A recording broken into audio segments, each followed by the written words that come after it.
Olá, o Conectado está no ar na Mega TV e também pela internet no www.megatv.com.br. Está começando nessa edição a nossa edição semanal sobre política internacional.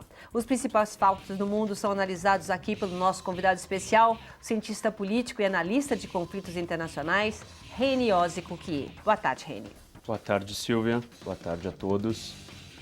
E o nosso tema de hoje é o reconhecimento por parte do Vaticano de um Estado palestino. Agora, são 136 países que apoiam a criação de um Estado para os palestinos. Reni, você acha que isso aumenta a pressão sobre Israel? Aumenta com certeza, mas daí até resolver o problema na prática, estamos bem longe. Não saia daí, o Conectado está começando.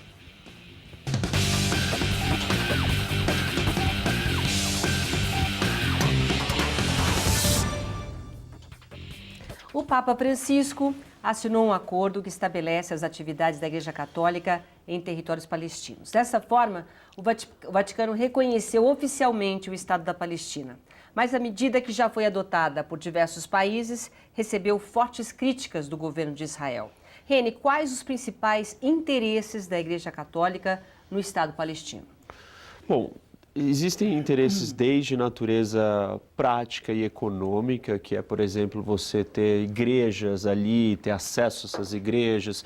Então, ao se aproximar do governo ou da autoridade palestina, você acaba ganhando alguma coisa, ou vai pedir alguma coisa em troca, como isenção de impostos nessas novas igrejas, nesses lugares, controle desses lugares sagrados. Enfim, tudo isso gera dinheiro e receita, né, para a empresa, para o Vaticano, para a igreja. Além disso, a gente tem uma questão que é a intenção da Igreja Católica de aliviar a sua relação com o mundo islâmico.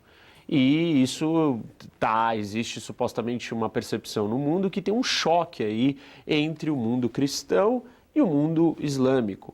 Então, essa seria uma maneira de acenar para o mundo islâmico, falando, olha, nós estamos apoiando vocês e tentar melhorar essas relações interreligiosas aí dos dois mundos. Mas é possível isso? Quer dizer, são religiões diferentes, são pensamentos diferentes, são doutrinas diferentes.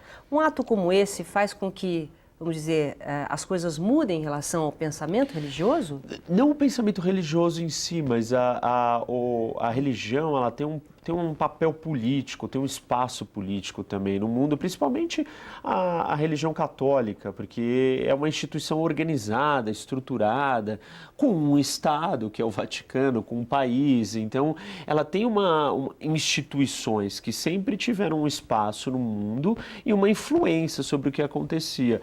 Então, quando a Igreja Católica vem a público e diz que ela está apoiando a criação de um Estado palestino, ela está acenando politicamente para os muçulmanos. Não que todos os muçulmanos, inclusive os mais religiosos, vão olhar para isso e vão começar a respeitar a religião católica do seu aspecto teológico, né? O seu aspecto religioso, dogmático.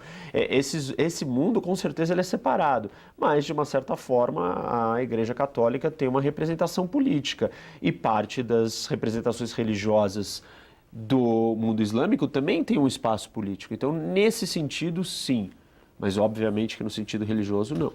Agora, como que o apoio da Igreja Católica para um Estado palestino pode afetar a relação entre os palestinos e Israel? Você acha que pode contribuir para um processo de paz ou piorar?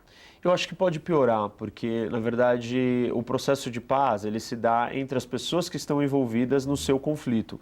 Não dá para ninguém de fora virar e impor uma solução, porque se um dos lados não aceitar a solução, não vai ter solução. Então não adianta a Igreja Católica, outros estados do mundo virarem e falarem, eu solucionei a briga de vocês, então agora vai ter um Estado palestino e ele vai ser assim assado.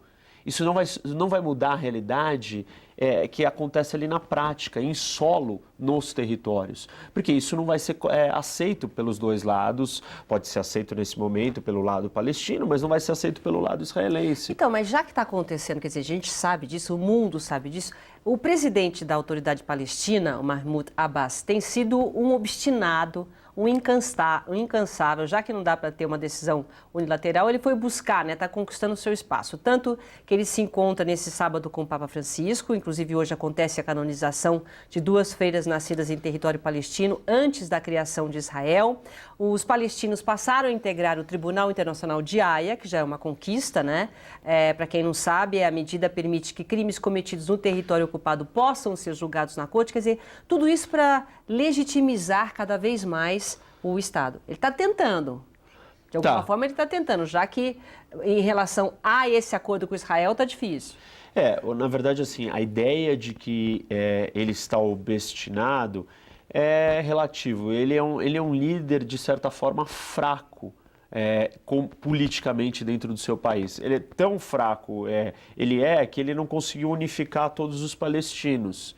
Então ele não tem muita alternativa para ganhar legitimidade com o povo palestino, se não tentar algumas dessas medidas que têm um impacto simbólico e, de certa forma, populista e até sonhador para o povo palestino. Porque ele não consegue solucionar alguns problemas que tem ali dentro, que é, por exemplo, a união de todos os palestinos entre Gaza e a Cisjordânia. E os palestinos em si mesmos já são estão divididos, isso, porque a gente lembra que em Gaza tem quem controla Gaza é o Hamas, que é uma organização terrorista, e quem controla a Cisjordânia, o líder da Cisjordânia, é o Abbas. Então, enquanto os palestinos estiverem divididos, fica difícil da criação de um Estado, porque isso é mais um entrave na negociação. Os israelenses não vão negociar só com um dos lados, para ter metade do problema resolvido e ter outra metade dos palestinos atacando eles. Então, isso não vai sair desse jeito. E aí, o Abbas teria que unificar. Quer dizer, ele não consegue.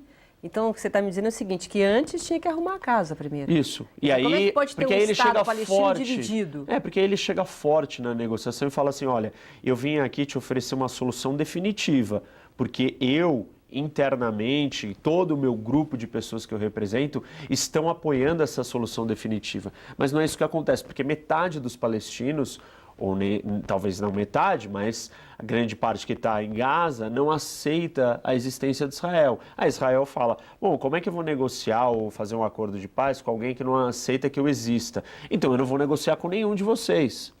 Então esse já é um entrave, isso é parte de uma fraqueza do Abbas. E como ele não consegue resolver esse problema, então ele parte para medidas ou ações que chamem mais atenção e garantam a sobrevivência dele política com os palestinos. Olha, eu não estou parado aqui não, eu não consigo resolver os nossos problemas internos, mas eu estou tentando fazer alguma coisa. E ele acena para essas medidas que são altamente simbólicas, chamativas e, de certa forma, populistas.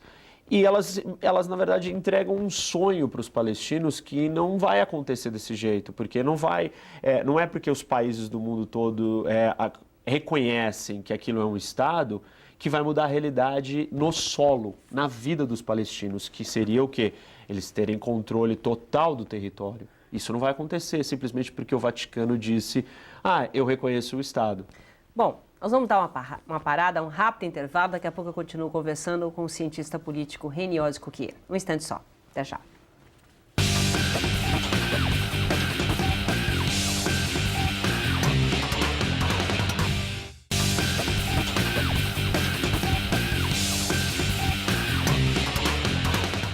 Conectados está de volta, estamos com o cientista político Reni Oz-Cukier.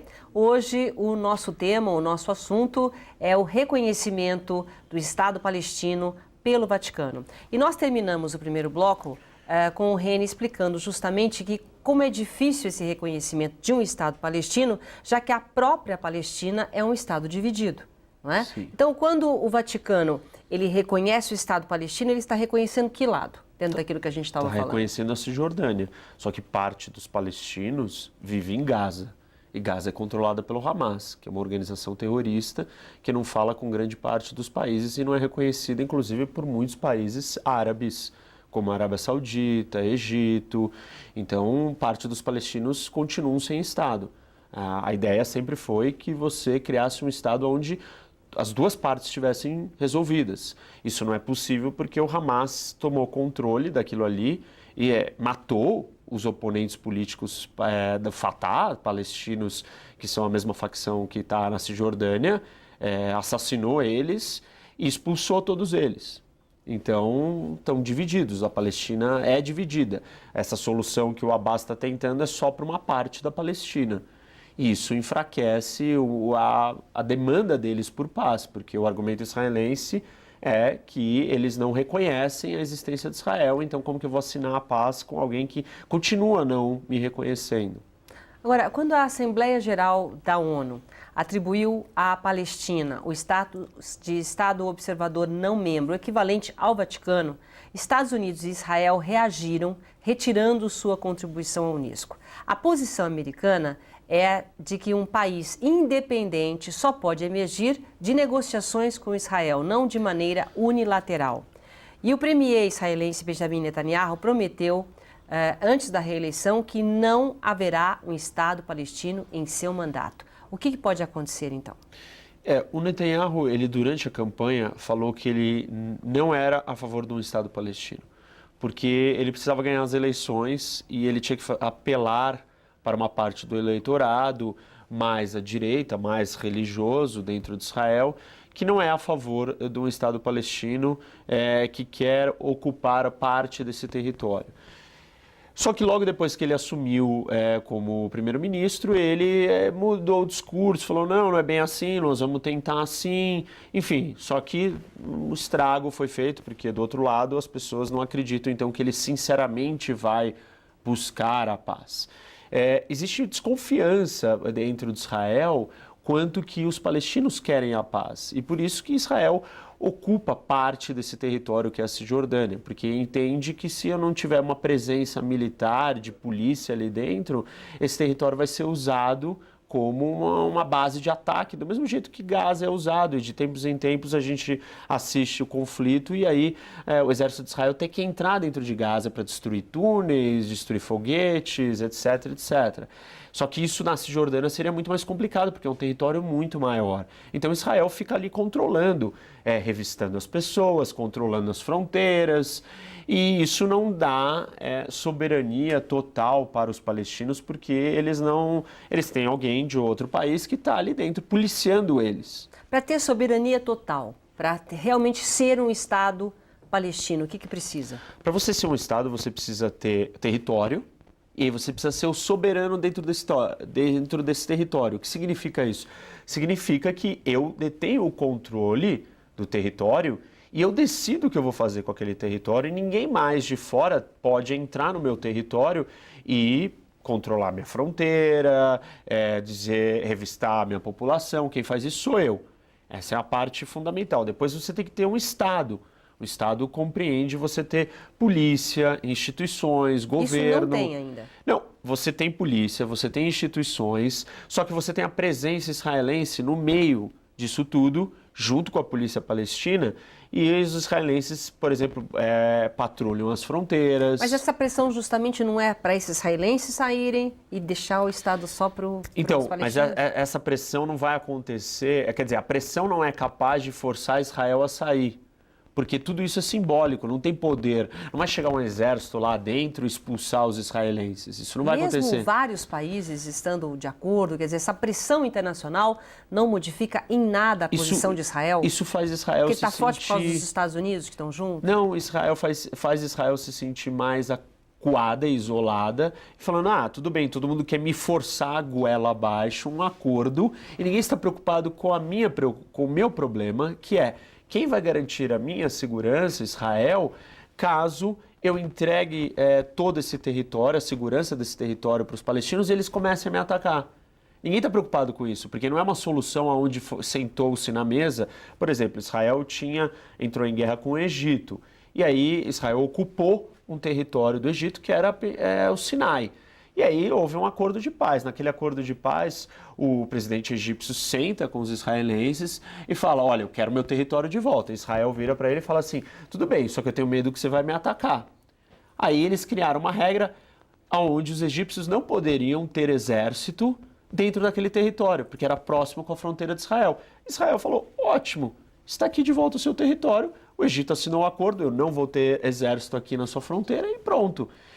É diferente de você virar todos os países e falar, Israel devolve o território, mas e a minha preocupação e a minha medo da segurança? Isso não está sendo endereçado. Então, por isso que fazer isso de uma forma unilateral não necessariamente vai resolver o problema. Pois é, então é uma discussão que ainda vai demorar muito, né? Um conflito que está longe de terminar, né? Muito longe, muito longe.